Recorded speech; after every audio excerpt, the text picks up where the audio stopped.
Hello and welcome back to a new episode of The Workshop, featuring Duelyst. In the last episode, I introduced you guys to my Control Ionar deck, and in this episode, we're just gonna keep playing it. I've made a few adjustments to my setup, and I realized that I was sitting a bit too close to my microphone, which made P sound horrible. But now that I'm sitting at an appropriate distance away from it, it's less noticeable right now. So, this is a Starseeker, Starhorn, whatever his name is, which means he's an aggressive deck, which means healing is gonna be slightly important. But maybe silences are important too, because he could easily be a Mechazor deck as well. So we're just gonna get rid of the single Primus Shield Master and hopefully have some decent plays. Okay, this is okay. I'm keeping the healing because if he's an aggressive deck, I'm gonna need to not die.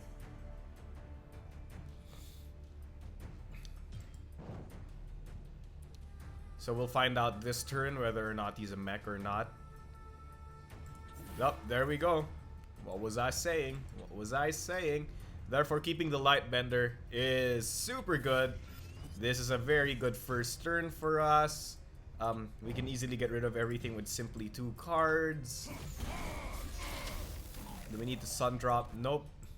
So, I could mulligan or replace or just cycle the Aerial Rift, but I will choose not to do this simply because of the fact that if he summons Mechazor somewhere away from me, I can easily just airdrop my Lightbender into it, and that will usually win us the game.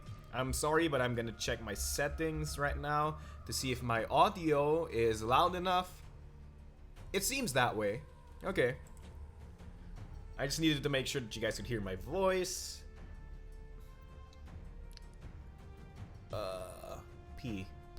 It's so weird to not hear crackles when I say the words with P in them.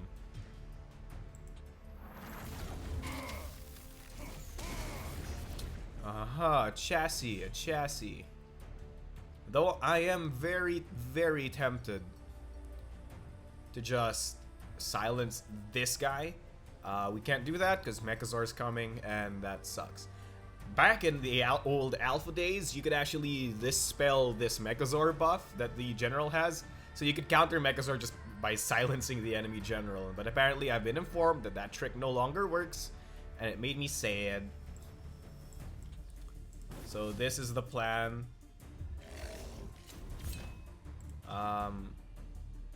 Nope, we're not gonna hit. We're the control deck. We just want to live. Oh, now we can cycle cards. That's not bad. Not bad at all. Especially if he decides to play a Cannon of Mechazor, I can easily drop one of my Provokes there. Or if I draw a Frostbone Naga, we can drop the Frostbone Naga there. These Aerial Rifts do a lot of work. They really, really do a lot of work. So do tell me in the comments and whether or not I'm gonna fix my chair. Whether or not I'm too far away from the mic this time. There's the wings on the wings of mech. So he's slightly gonna trade this. And he's gonna make me mill a card. Hopefully it's nothing important. It's absolutely nothing important. Trade it.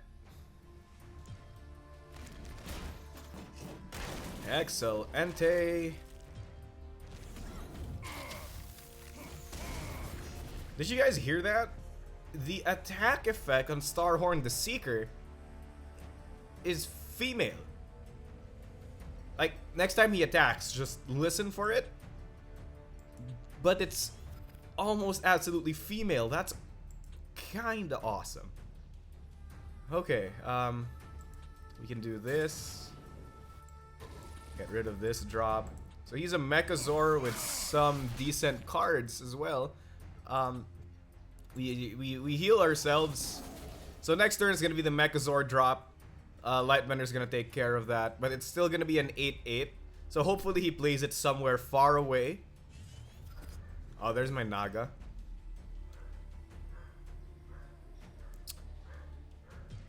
This is gonna be a challenge without the Martyrdom. Of course, I played the Martyrdom on the Sladar because that thing's gonna just outvalue me in the long run. So is he playing Mechazor far away or close? He's playing Mechazor far away, which is good.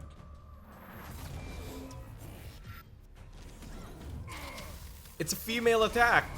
Starhorn's a girl. Oh, that's kind of cool. Okay, so let's do the thing. The thing that I've been saying we're gonna do. Oh, there's my Elix. That's good. Anyway, that silences that. Okay, I'm not gonna let this hit me twice, but I'm gonna let this hit me twice. Okay. Oh, I do need more of my removal. So his main win condition's now dead. So that's good. Well, dead. It's still an 8-8 on the board.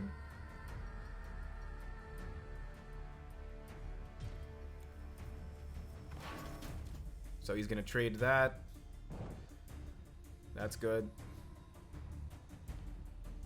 He's gonna trade my... these chassis, man.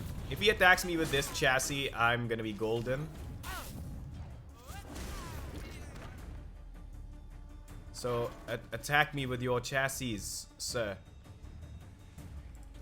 Draws me a card. Wow.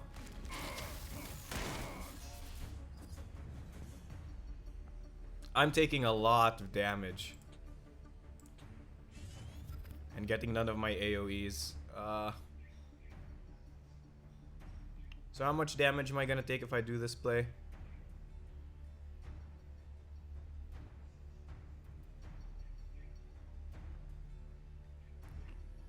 Man.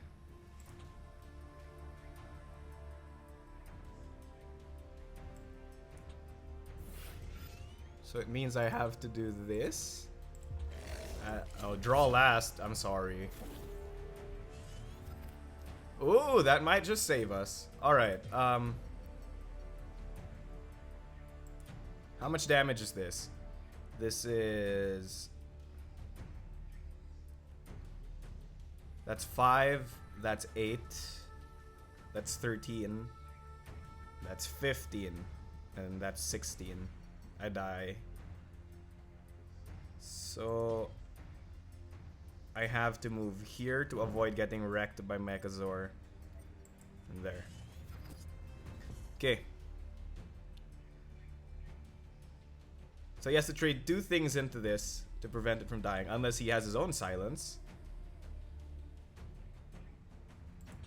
A Macantor. At least that kills the Macantor, which is good. Does that give him lethal? Yes, that gives him lethal. Oh my goodness. That was a good game.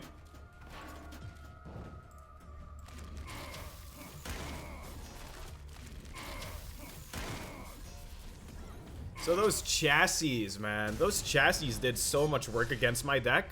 But remember what I've said, this deck almost insta-concedes against most Mechazor decks, mostly because I either can't keep up with the aggression or the chassis are just too much for me to handle.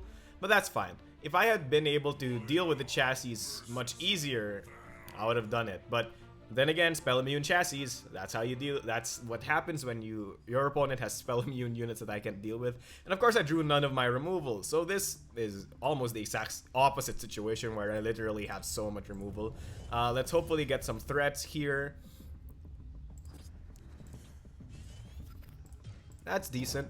So this is a really good removal, because I can easily trade my face and then use Arc-like Sentinel's opening gambit to hopefully deal with something with 4 health. Oh wow, I have so many lasting judgments. That's kind of cool.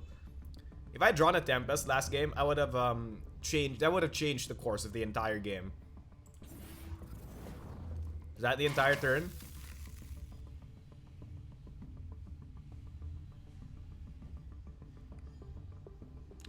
I hope it is the entire turn. Oh, it is the entire turn. Let's take this Mana Spring. Note that my deck doesn't really care about whether or not I take the Mana Springs, but it's more of we have to make sure he doesn't get the Mana Springs. I'm keeping this because he's a Vanar. Vanar is so obviously going to be a voice of the wind.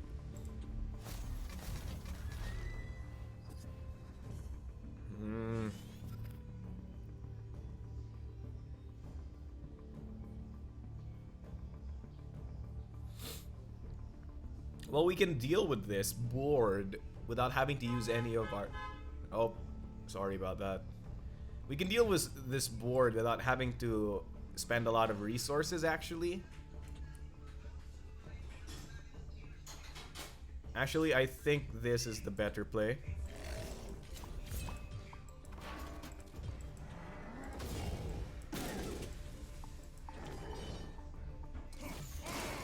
Yep. So this hero power, the Bloodborne spell, actually gives you a lot of flexibility for getting good trades like that. Because I just traded my 3-drop into his 4-drop. Yeah. His 4-drop that has way more threat than my 3-drop. And I now have board control. Sorry about that. Somebody must have gotten into the compound or something.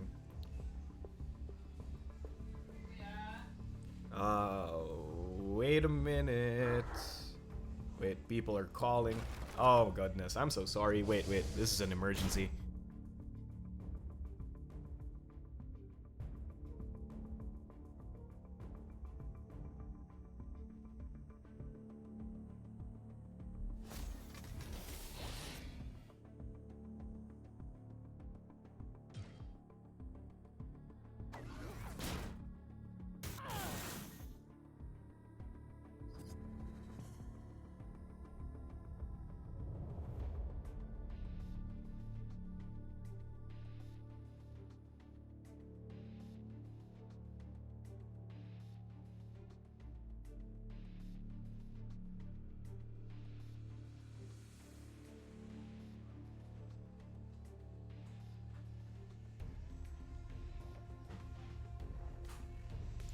And I'm back. I'm so sorry about that. Something came up. Okay, so we're up against the Vanar. And Vanar is notorious for having... Okay, so let's get rid of one of the lasting judgments. We don't need that many lasting judgments. Ah, excellent. This is what I was looking for. So, I was originally scared of playing my Iron Cleave because the Vanar could easily just play a Hailstone Prison on it. But with the gift of the Aegis Barrier, it becomes immune to spells. Making it quite a powerful play. Sorry about this episode. It's a bit noisy. I'm gonna just record it another time. Of course, this does mean that he gets to use Warbird and hurt my Iron Cleave, but that's fine. Like, hurting an Iron Cleave for 2 damage, especially if the said Iron Cleave is spell immune, it's pretty good. It's okay, so deal the damage to my Iron Cleave, that's fine. Rarely matters, because a lot of enemies are usually scared of me playing something like a Divine Bond, right? But I don't have Divine Bonds in this deck, so it's like a meta thing wherein the opponent is so scared of the usual Ionar cards that I actually threaten them without even having to play them myself. And sure, someone might say, but it's better to just actually have the card instead of just pretending to make your opponent scared of it. But the thing is, my deck doesn't need the card to win the game, because as soon as my opponent starts running out of fuel, I just win the game most of the time.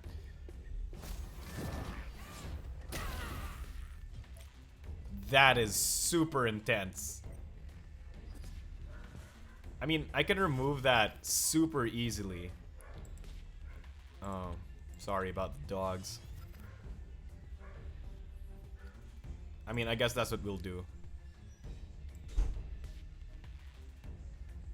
It's not worth trading 10 of my health.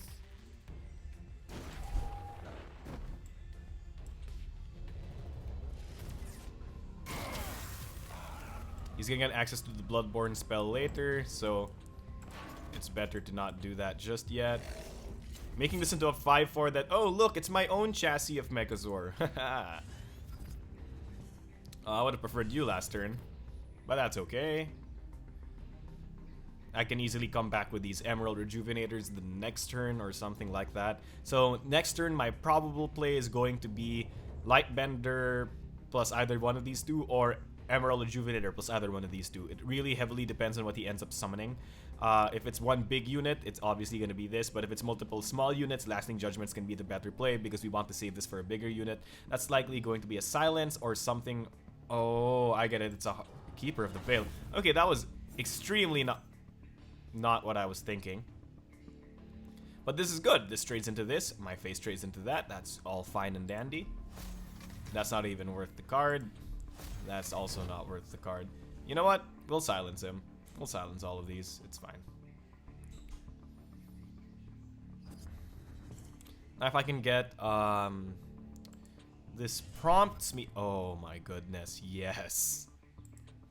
I don't even have to spend any of my cards.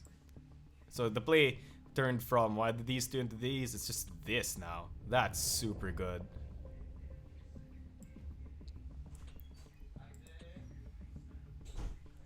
No lag on me, game. So he's on my starting side. Okay. So he does't have 9 mana yet. Okay, because I used to run a deck that did, what's the name of that? Arctic Displacer, the 5 mana 10/4. So it would do Arctic Displacer, and then you would play Spirit of the Wild to get free 10 damage, quote unquote, on almost anyone on this side of the map. But he doesn't have enough damage to do that. He doesn't have enough mana to do that, I mean. It's fine. Fine, I'll take the damage on my Naga. That's all fine and dandy. Next turn to play is Emerald Rejuvenator into Warbird. Into Arclight Regalia, not Warbird. I don't have Warbird. I'm not Vanar. Yep, takes the damage. What drop? What's dropping? With this current deck, Snow Chasers, alright. More Snow Chasers, alright.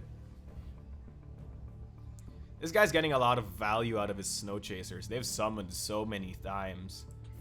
The Healing Mystic, that's okay.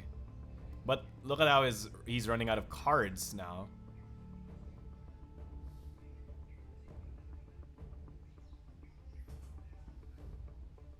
If this is going to be the case, if he's gonna buff this.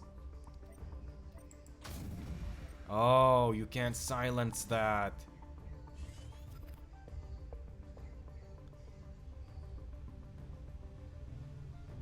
But I still think silencing that is the better play.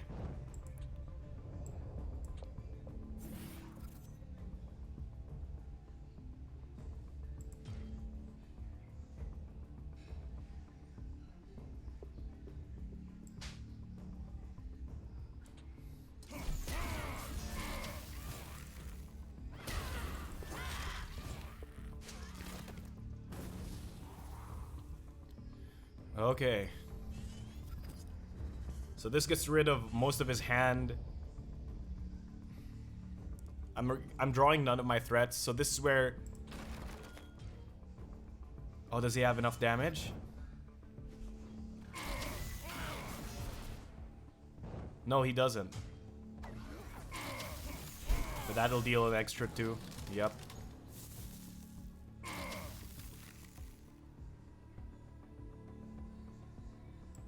And a Cryogenesis, which lets him summon something else. Oh, Dire Straits. Okay. I wasn't expecting the Hailstone, man. We're not gonna need silences. Oh, but we don't need that either. Draw first, Marco. Draw first. So we draw first, hopefully to draw into a Zir. Nope, not a Zir.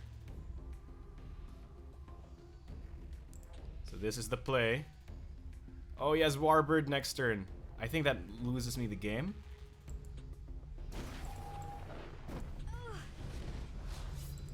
Yeah, that absolutely loses me the game. Because he has Warbird. So he can just General Warbird. So that's well played. I didn't draw any of my threats soon enough. It sucked. Well played. That loses me the game. But hopefully... Oh, that's not what you do, man. Muted. Alright. So he's just probably gonna try to BM me as much as possible.